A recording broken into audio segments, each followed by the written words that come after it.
Well, university is of course a great marriage bureau, and I met my wife as an undergraduate. And I met her actually through Michael O'Tear. Michael was interested in somebody in Girton who was a first-year mathematician, and she wanted to ask him to tea, and the conventions of the day suggested that there should be company present on this occasion. So she asked Michael to bring somebody with him. Michael asked me, and of course her roommate was there. Her roommate was a young woman called Ruth Martin, who was also reading mathematics, and that's how we met. And Ruth was also, in those days, part of the KICU, so we tended to meet each other. We didn't meet each other in maths lectures, because Ruth was doing the slow course, and I was doing the fast course, and so we never actually went to lectures together. But we saw reasonable out to each other, and gradually sort of warmth of relationships developed. So by the time we both graduated, Ruth left Cambridge then and trained to be a statistician. In both our minds was the intention that we should get married, but of course circumstances weren't favourable to that until I became a research fellow at Trinity, and I had an income there. I had known income for 4 years, and so we got married on the 26th of March 19. Stop and think for a minute. 1954, and no, wait a minute, that's kind of 1955, of course, yes, that's right. In my third year as a research student. And we lived in a little flat in Trinity Street above Hobbes's sports shop. Until we went to America. I got a Commonwealth Fund fellowship, as it was called in those days, to go and work in the postdoctorate in the States. And so Ruth came with me, and we had a wonderful year in the States, because the deal was, it was a hands across the sea type of thing, and the deal was you spend 9 months working in the university of your choice, and I went to Caltech, and then you had to spend 3 months travelling around the United States to get to know the United States. And I'm very much a Protestant work ethic person. I couldn't have contemplated the thought of taking a 3-month holiday, unless of course it was compulsory, in which case you had to do it. So we had this wonderful holiday zigzagging across the States, going to national parks. Ruth had an aunt who lived in New Jersey. We spent some time with her, went on from there into New England and so on. So we had a really wonderful summer. And so that was how our married life started.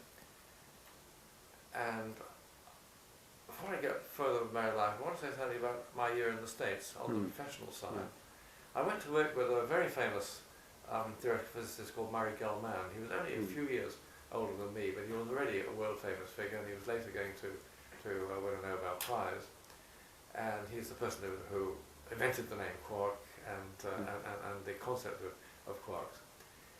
And I really learnt an enormous amount from Murray. I mean, he was absolutely in the forefront of particle physics of the day, knew where the action was, and liked to talk about it. But I also learned how you work with somebody of that kind. You have to pick up from them where the action is, but you can't stay in their immediate company too long. They will always outthink you and overpower you, and so you'll always be running along, trying to catch up. So after you've seen the sort of area where you might do, there might be something worth doing, you have to sort of retreat and figure out what you might, with your modest talents, be able to do, and do something there. So that's what I did, and in fact I wrote actually quite an important paper as a result of that. But that was... You made a contribution to the development of theories about quarks. And, well, mostly what I did in that area was actually later on, much later on actually. The contribution I made there was working out models of what's called deep inelastic scattering. Deep inelastic scattering is when you have a projectile collides with a particle and it comes off at a very wide angle. That means it's been turned around a lot in its impact, and that means it must have hit something point-like within the target particle. And you could construct theories of these things, and you could analyze experimental results in terms of them. When you analyze the experimental results, you found that the properties of these little scattering centers, these little hard things inside, which were causing it to bounce back, had the properties of quarks. So nobody's directly seen a quark. They are confined, they never appear on their own. But this was one of the more direct ways of inferring that they were present within. But that came very much later, in the late 1960s, early 1970s. But I worked on something different with Murray. you came back home, and we come back to your family. Yeah, well, I came back to actually to my first university teaching job. I became a lecturer in Nick Keller's department in Edinburgh, and we lived in Edinburgh for 2 years. And I enjoyed university teaching very much. I'm very pedagogic. I like telling people things, and it was fun there. And again, there was research students sort of hanging around the place, not knowing quite what to do, because Nick really wasn't suggesting to them what they ought to do, and I was able to make some suggestions to some of them what they might do, and that livened up the place a bit. So that was quite a when was it that you? I suppose it must have been Cambridge when you were supervising or teaching Josephson. Yes, well, that was when I came back to Cambridge. Yes, I'll stay with my personal life, and I'll come back to married and family life in a minute. After 2 years in Edinburgh, an opportunity came to return to Cambridge to be a lecturer in applied maths here, and I came back, and we came back, and I became a teaching fellow at Trinity, a staff fellow at Trinity, and that was a sort of established position. We bought a house in Rutherford Road, which was a very good place to have a house. We'd had our first child, our son Peter, in Edinburgh. He was born in the Simpson Maternity Memorial Pavilion, or Memorial Maternity Pavilion, a rather grand-sounding place in Edinburgh. But he was about 6 months old when we came back to Cambridge, and Rutherford Road was just a new block of houses. We thought we must buy the biggest house we could afford. It cost fully £5,000 in those days to buy this house. It seemed an absolutely enormous sum. But we bought it, and most of the other houses, it was a cul-de-sac road, most of the other houses were also occupied by people with young families. So as our children grew up, they grew up with lots of friends on the road. It was safe to trek around on the road and play on the road because it was a cul-de-sac, so that was a really very, very, very good move. And so we came back to Cambridge, and then I was continuously in Cambridge apart from sabbatical leave until I resigned to train for the ministry. So that was a long-term engagement. And Ruth lived the conventional life of Don's wife in those days. She brought up the children. She was at home. I used to go and supervise 2 nights a week in Trinity and would stay to dinner afterwards. And I would go into chapel on Sunday evenings and stay to dinner afterwards. And Ruth would put the children to bed, and I would come back and find them in bed. On the other hand, I did try to make a clear separation between work, which I did in the department, and family life, which I did at home. So when I came home, I was free to be available. And on the nights when the children hadn't gone to bed, I mean, I really enjoyed reading to them, reading stories to them, and which always ended with reading a Bible story of some sort. So that was in the terms of the standards of the day, I was not a bad father. But I think the next generation were rather more domesticated than my generation were. And we had 2 more children, born in Cambridge, our daughter Isabel and our youngest son Michael. So we had a family of 3. And did Ruth get back to work later on? Well, she didn't get back to work. I mean, she did various things. I would say that she's quite a musical person. She was quite a musical person. She played the cello. She played in Cums when she'd been an undergraduate, and she played in the Cambridge Phil when she came back. Her family were a musical family, amateur musical family, and Ruth completed the string quartet in the family. That's why she had to learn the cello. But it's a lovely instrument, and she enjoyed that. So she did that, and she was engaged in various sort of voluntary activities. She was, for a while, diocesan treasurer of the Mothers' Union, things of that nature. And we were a devout family. We had an interesting system with our children. We were very anxious to help our children to grow up in the Christian faith, but we were equally anxious not to shove it down their throats. And so we devised a scheme, a sort of 2-week pattern. On the first week, I went to early communion in Trinity Chapel, came back in time for Ruth to go to the mid-morning service at Holy Trinity, which is the church we worshipped at. And on that day, the children could choose to go or not go. because they could stay with me at home. Mm. And mostly the two boys chose not to go, and mostly our daughter chose to go. But on the second Sunday, we all went to the mid-morning service at Holy Church, and you had to go unless you were ill. So that gave them some regularity, but also some choice. And in fact, eventually that system dissolved when I went to spend some time on sabbatical leave in the States, and on my own. Bruce came out with the children for the summer, but of course they were in school. And she said to the children, look, I've got to get to church every Sunday, and you'll just have to come with me. And they said, okay, we'll come with you. And they did that. And when I came back, they've got so used to that, and they've grown up in the faith, and they are Christian believers. So we didn't go back to the on-off system before. But Ruth did various things like that. But it was only when the children were beginning to leave home that she began to think about what to do next. And she had her own middle-aged adventure. She didn't want to go back to statistics, and she didn't want to teach maths in schools. All her family were teachers, and she didn't want to be another teacher. So she decided she would like to train to be a nurse. So at the same time I was training to become a priest, she was training to be a nurse, which is harder work than training to the ministry.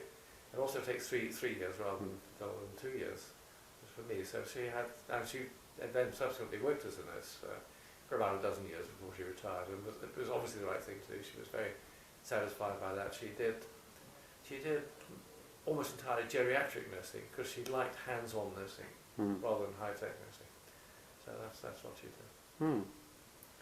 Well, we'll come to the ministry in a moment, but just to, there's so much more to say about your academic work and so on, but if you had to pick out sort of a couple of high points in your work as a particle physicist from that time that you came back to Cambridge, what would you say? You mean in terms of academic achievement? Yes.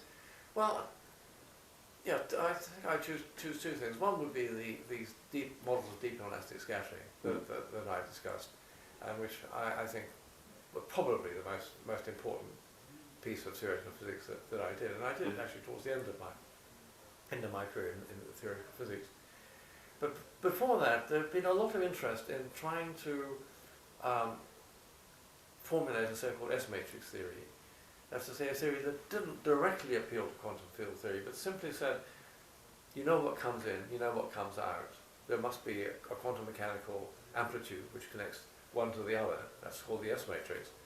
And this will have certain general properties, and maybe those general properties are so powerful that they will determine or almost determine the structure this has to have.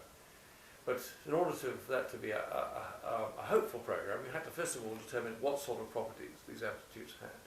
And they turned out to be mathematical properties. They turned out to be concerned with analytical mathematics, to say they were concerned with their behavior, with their singularities. No mathematical function can be completely smooth, completely well behaved. The only smooth, well-behaved function is a constant, which is not very interesting. All functions have to have some points where they blow up, where they are singular. And you can characterize functions by finding out what the singularities are. And I did a lot of work on a variety of models, in collaboration with lots of other people too, of course, determining what the singularity structure of these amplitudes should be. And that was work that went on over a longish period. I suppose 10 years perhaps, in one way or another. And a great body of information came out of that. In fact, in the end, I'm sad to say that the S-matrix program collapsed under its own weight. We found that the properties were so complicated. The original hope was they'd be very simple properties, they'd be easy to handle. But we kept on finding more singularities, more structures. It became so complicated, the whole thing, as a calculational program or a way of formulating particle physics, it just collapsed under its own weight. I mean, these properties are part of relativistic quantum mechanics. In some sense, they are there. In some sense, they are an important part of the structure of the world. But they don't relate directly to experimentally explorable possibilities in the way that, for example, the deep inelastic scattering models did. I mean, they were directly connected with the experiments which things did bounce back. So that's my career in a nutshell, really.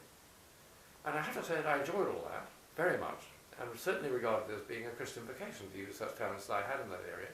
I eventually became professor of mathematical physics. I was a senior member of a very large and very talented research group. I loved supervising research students. It's a very satisfying thing to be able to do. Can I mention a couple? Just well, I had a very clever student in Edinburgh called Tom Kibble. He was the first of my students to become an FRS, and he worked on variations of the Higgs theory, Higgs boson theory, things like that. And then I had a very clever chap called Peter Goddard, who eventually became a string theorist. But that was after me. I've not been a string theorist, I'll explain in a minute. But he worked on some of these analytic problems, and eventually became a Master at St John's, and is now the Director of the Institute for Advanced Study at Princeton. And my last research student of all was a chap called James Sterling, very charming Northern Irish person who worked on the sort of deep and elastic scattering models that I was interested in, was continuing to work, broadly speaking, that sort of area, and is now the Jacksonian Professor in the Cabinet. So those are perhaps my three outstanding research students. what about Martin Rees? Well, Martin Rees I taught as an undergraduate, and I also taught Brian Joseph as an undergraduate. Undoubtedly the most talented undergraduate student I ever had was Brian Joseph. He came up very young, he was very shy, he was fantastically competent, and he could do every problem that you asked him to do. So supervisors were a nightmare in a way, because after 5 minutes he just checked he got everything right. And then I tried to sort of get a conversation going about some further aspect of theoretical physics, and he really was unresponsive. I mean, he was very shy and so on, and I just couldn't make this chap out. And at the end of the term I had to write a supervision report. And I thought, what should I say about this chap? Why is he so... So what I wrote was, obviously extremely technically competent, but may lack originality. And within 5 years of that, he'd done work that won him a Nobel Prize. So it's an act of spiritual exercise, really, to recall from time to time this spectacular misjudgment.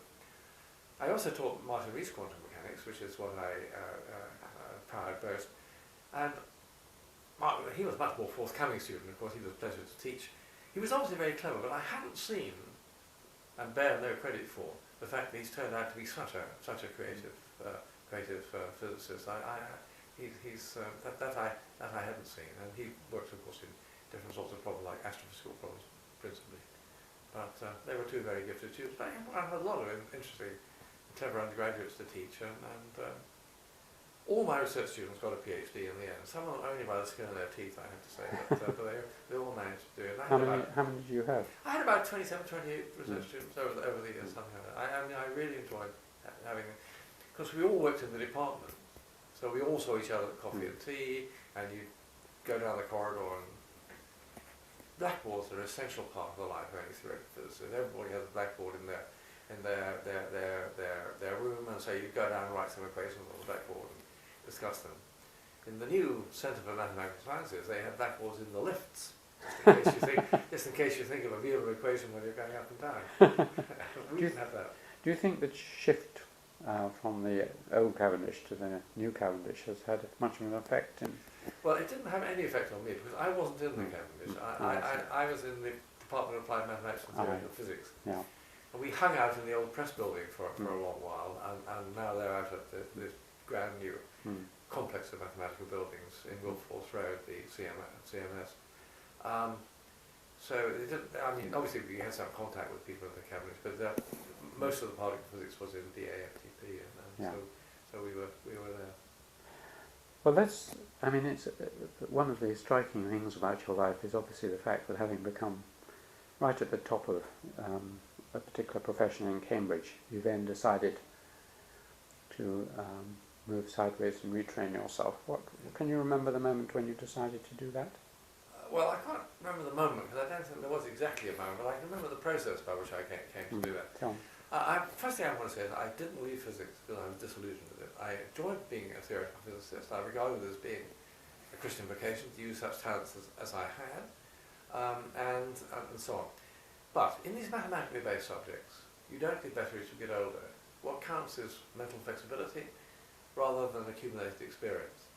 And while it's unlikely that you've done your best work before you're 25, it's very likely that you've done your best work by the time you're 45. So that was one factor when I passed my 45th birthday. The second thing was the subject was changing its character, very much changing its character. All the time I worked in particle physics, it had been, though there were very, very clever theorists around, it had been essentially experimentally driven. The experimentalists were always finding some new thing. We were saying, God, how can we make sense of that? And that was a pretty healthy state of affairs, and it eventually led, in the second half of the 1970s, to the so-called standard model, which is the quark structure of matter, and so on. But then the input from experiment began to dry up. The experiments were too expensive to do, many of them, and a mode of really extraordinary speculative freedom came upon particle physics, and so-called string theory began to come into existence. And for the last, the last 25 years, it's dominated my sort of theoretical physics. Very clever people are involved in it, and it's very sensible to try and explore the richness of putting quantum theory and relativity theory together. But it is highly speculative theory. People don't hesitate to say, okay, it only works in 10 or 11 dimensions of space-time, therefore there must be 10 or 11 dimensions of space-time. They say, okay, the theory, which it was originally hoped the theory would be unique or almost unique, now we know that the theory has something like 10 to the 500 different sets of possible consequences. So people say, yeah, for sure, there must be 10 to the 500 different universes in which all these things. It's purporting to speak about what happens in the physical realm, 16 orders of magnitude, 16 powers of 10, beyond anything in which we have direct experimental experience. And 16 orders of magnitude take you from a city of the size of Cambridge to something smaller than an atom. That's a very big leap of the human imagination, and the lessons of history are against it. So the subject has changed its character. The new string theories involved new types of mathematics, which I didn't really know it, I'd have to learn, and B, I was losing mental flexibility, and C, I was not really very congenially disposed towards its speculative character. So I thought the time had come to do something different. That was the push part of it. Yeah. And the pull part was? The pull part was Christianity has always been central to my life. And I had the experience of becoming a lay reader at Holy Trinity. I did occasional preaching, lent a hand with services. Of course, didn't have a Eucharistic ministry because that belongs to the ordained. And I found great value and satisfaction in doing that. So when I began to, and I'd long thought that I would have stayed in theoretical physics all my life. I'd do something else. But it was only past my 45th birthday I began to think seriously about what that something else might be. And of course to talk to Ruth about it, because obviously it had to be a joint decision between us. And quite quickly, not in a flash, but quite quickly and quite naturally, and without drama really, unfortunately in both our minds, the idea of seeking ordination seemed the right thing to do, a worthwhile thing to do. It was of course a big change, and I don't say I didn't feel quivery about it from time to time, but it did seem to be the right thing. And the next thing you had to do was to go off to a so-called selection conference where the church would test your vocation. And that was a very helpful experience because you go with this group of a dozen or 15 people there who want to be ordinands, and there are wise and experienced people there who have individual conversations with you. You worship, of course, together. You do some collective things. You each take turns in leading a discussion group on some assigned topic. You draw out a hat. Things of that nature. They sort of suss you out over about 3 or 4 day periods in a retreat house somewhere. And at the end, they can either say yes or no or wait. And they said yes to me, I'm going to say. And I was pleased about that, and so on, and helped by that, because one of the things that comforted me there was no sign on the part of these experienced people, the selectors, that they were at all impressed, as they should not have been, of course, by the fact that I was an FRS and a Cambridge professor. I mean, they were looking at me as a believer and as a potential priest, and that was very helpful. And in the end, they said yes. And then I had to begin winding up my academic affairs. Of course, I couldn't just leave and say to my PhD students, cheerio, that we could agree. So I had an 18-month period where it was known that I was going to leave physics, but I still haven't yet left it. And I remember very vividly the day, of course I told it had been a secret between Ruth and me and one or two close friends until I got the verdict that I was going to be able to do this. Then, of course, I told the family. And then, very soon on that, I told my colleagues in the department. We had a meeting one day. We were choosing postdocs for next year, and we got through that business. How old were you at this time this happened? Which year was it? Well, I have to think back. This would be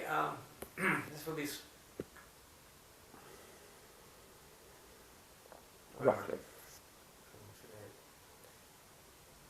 It would be sometime early in 1978 when we were looking for postdocs for the following year. And when we finished the business, I said, "Don't go yet, I've got something to tell you." And then I told them what I was going to do. And there was frankly, there was a sort of stunned silence for about half a minute. Nobody quite knew what to say.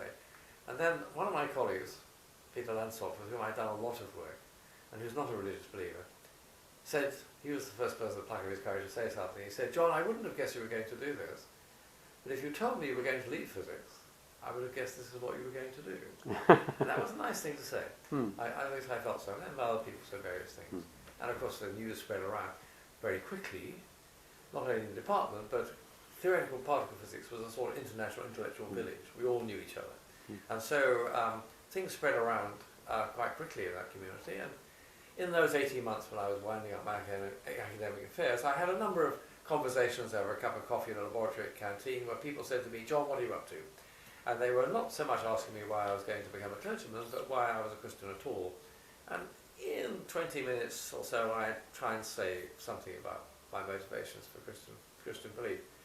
Obviously, you couldn't say much that was really adequate in so short a time. But eventually it formed in my mind what I would have said to them if I'd had 6, 7, 8 hours in which to do so. And that was eventually formed the basis, the first book I wrote about science and religion, which was a small book with a grandiose title, The Way the World Is. But that came significantly later. Can you move it down from 8 hours to 20 minutes to 3 or 4 minutes? What is the theme of the book? Well, the theme of the book is, there's a twofold theme of the book. First of all, the world that science explores is wonderfully ordered. I mean, they have these beautiful pattern structures of the physical world that science explores, and also amazingly fruitful. A ball of energy is turned into the home of saints and scientists, the fruitful history of life, a world that for 2 billion years or more only had bacteria, now has human beings in it. So there's that sort of fruitfulness. And you have to be careful how you discuss this, of course, but I think you can discuss it in a careful way, a truth-seeking way, which supports, to me, in my mind, the notion there is a divine mind behind the order and a divine purpose behind the unfolding fruitful history. And that would give you a picture of God, I suppose, as something like the cosmic architect or the great mathematician or something like that. There were many unanswered questions about the nature of God. Does God, for example, the world of this vast universe, care for individual human beings? That's a entirely different question, which you can't settle that way. And that's where my Christian belief comes in. My Christian belief really centres on the figure of Jesus Christ, as I meet him in the New Testament, in the church and in the sacraments. And he's somebody I just absolutely have to take seriously, take into account.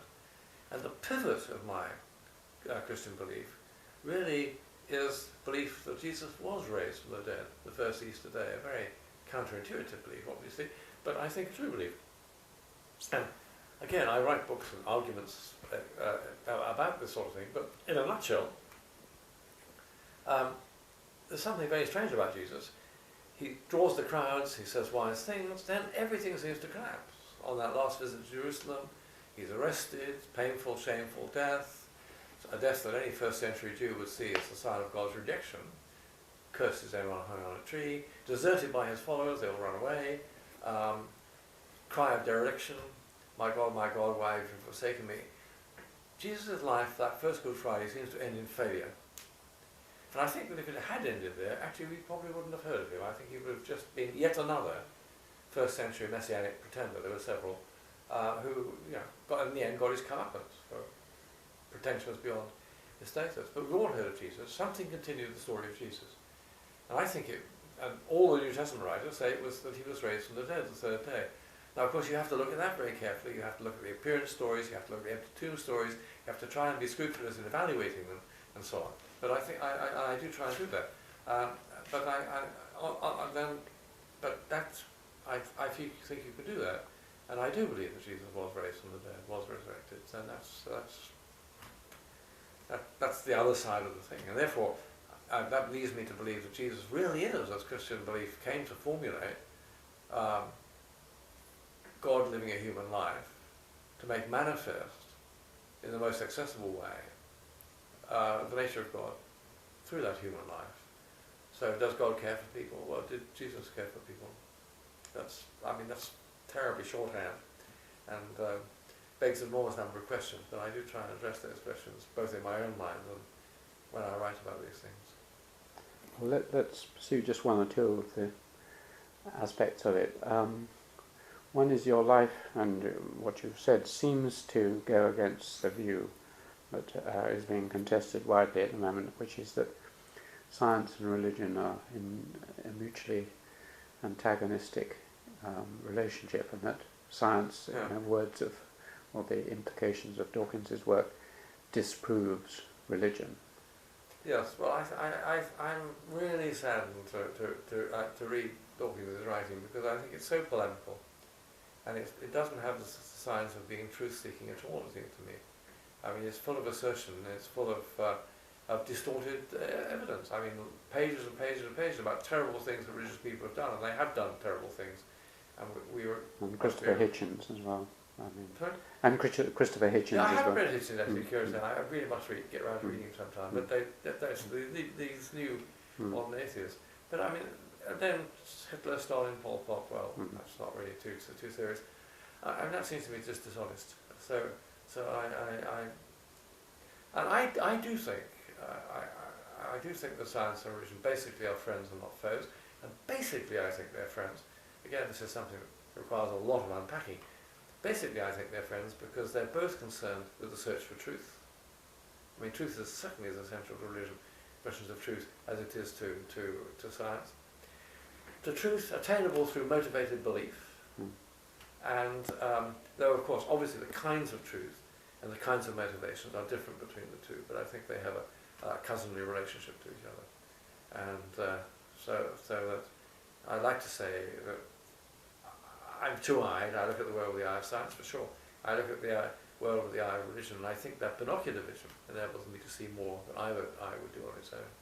And I absolutely never felt in my life that I faced an either-or crisis situation. Got to go for science or got to go for religion. I need both. And so it's both and for me. And of course there are puzzles about how they relate to each other. And I think and struggle and write about those. But I don't see an incompatibility. I certainly don't see a warfare.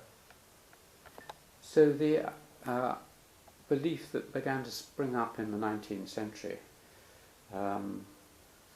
that somehow rational experimental science was, and post-Darwinian thought was somehow disproving God, showing an alternative, and that you couldn't continue, you feel was just an gross oversimplification. Well, not only feel it was a gross oversimplification, but also I think it's a very partial account of actual 19th century thought and history. If you think about all the great physicist figures of the 19th century, you think about Faraday, about Maxwell, Kelvin, J.J. Thomson. They were all actually people of religious belief and didn't have to feel difficulties. There were more difficulties on the biological side, and that's remained the case, partly because, of course, biologists see a much more ambiguous picture of the world. They see fruitfulness, but they also see extinctions and parasitism and things like that. It is a more ambiguous story, and religious people have to take that ambiguity seriously. But even when you think about 1859 and the origin of species, the idea that all the scientists said yes to Darwin and all the religious people said no to Darwin is, of course, untrue. There were religious people who from the start welcomed Darwin's ideas. Charles Kingsley, a creation in which creatures can make themselves, how you understood an evolving universe.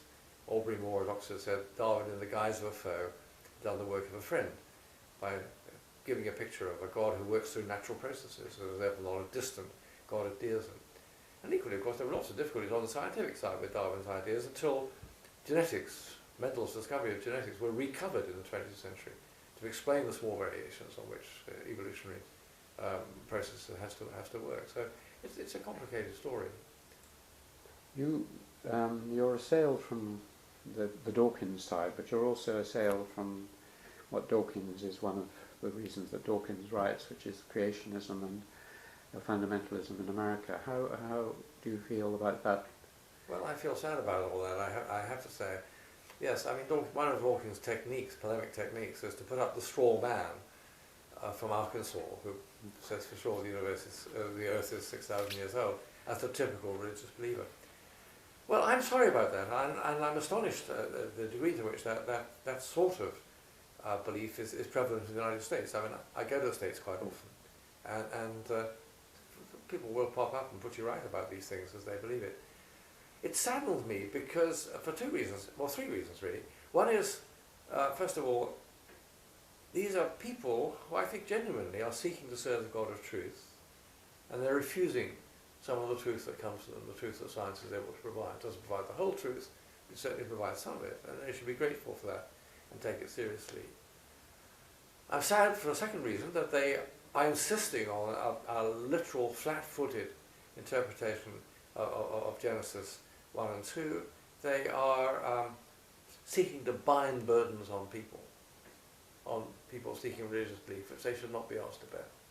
Thirdly, it's a very brittle position. If some of these people get convinced that evolution, for example, is the true account of, or a substantial part of the true account of the history of life, then maybe everything goes. Not just their views about the age of the earth, but their whole religious belief as well. And I suppose the fourth reason, come to think of it, is that these people, though they want to be respectful to Scripture, are in fact abusing Scripture, because they are reading Genesis 1 and 2 as if it was a divinely dictated scientific textbook. They're not respecting the genre of Genesis 1 and 2, which is not scientific, but of course theological. The purpose of Genesis 1 is to say nothing exists except through the will of God. So it's a real terrible mess, and it upsets me that it seems to be, as I say, so prevalent, particularly in the United States. I don't often have this chance to ask such questions that I asked when I was 17 or 18 again. Okay. One of them was the problem of evil. Yes. I mean, one wants to believe. Yeah. And then you turn on your television and you see the usual horrors occurring. And you think, well, I know, free will and all the arguments about this, but couldn't such a clever God have designed a system whereby you can avoid some of this mayhem? And if he is all-powerful and all-knowing, how can he allow this to happen? Well, I don't doubt at all that the problem of evil and suffering is the most difficult problem of religious belief. I think it holds more people back from religious belief than anything else, and troubles those who are believers more than anything else. I do think, as far as moral evil is concerned, the chosen cruelties and neglects of humankind, that the free will defence has some power to it.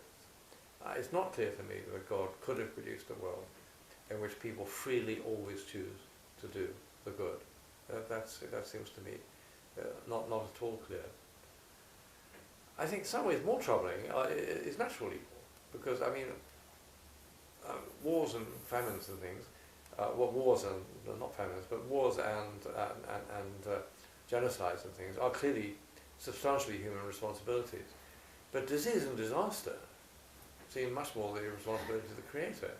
I mean, we don't make earthquakes or invent the HIV virus and things like that. And there I think actually science is mildly helpful. I mean, there is no one-line answer to these problems, but science is mildly helpful through this notion that an evolving world is a great good, because it's a good in which creatures are free to make themselves, not a divine puppet theater, but creatures are allowed to explore and bring to birth the fruitfulness, the potentiality with which the creation has been endowed. That's a great good, but it has an inescapable shadow side, because the shuffling explorations of chance, of happenstance, which is what the evolutionary process is, will, of course, have great fruitfulness, but also will have ragged edges and blind alleys. Genetic mutation will produce new forms of life. It will also produce malignancy. You can't have one without the other in a non-magic world. The world's not magic because God's not a capricious magician. I think that is somewhat helpful in relation to this. It suggests that disease and disaster is not gratuitous, not something that a God who was a bit more competent or a bit less callous could easily have dealt with. And then there is a specific Christian answer to, or a response rather than answer, a response to the problem of evil and suffering in that way, which is to see the cross of Christ as God's actual participation as a fellow sufferer in the suffering of creation. The Christian God is not simply a compassionate spectator up in the invulnerability of heaven, but has been caught up and impaled on the contradictions of this world in that lonely figure, paradoxically experiencing God-forsakenness and the darkness of Calvary.